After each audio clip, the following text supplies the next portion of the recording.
I call them the what if thoughts. What if this fails? What if I'm not good enough?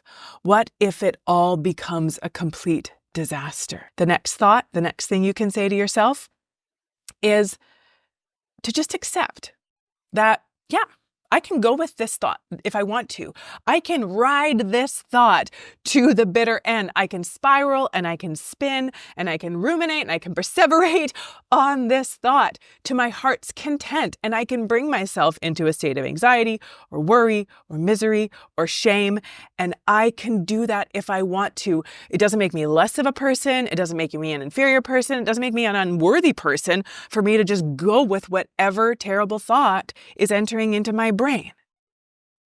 But is this how I want to be thinking, how I want to be feeling, how I want to be living? Is this how I want to be making my choices? Is this how I want my life to go in this moment, in any moment?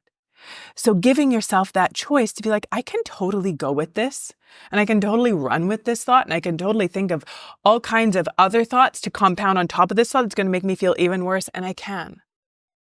But is that what I want? And so allowing yourself to make that conscious choice to say, I can go with this. Is this going to get me the outcome that I want? And if the answer is, well, no, I don't want to feel terrible. But maybe you do want to feel terrible and you just go with it. There's nothing wrong with that. But if you're like, I don't actually want to feel terrible, then it's redirecting into some kind of thought that's going to be more useful.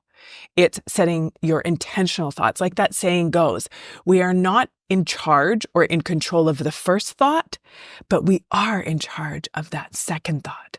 We can't control the first thought, but we get to decide what we want to think next.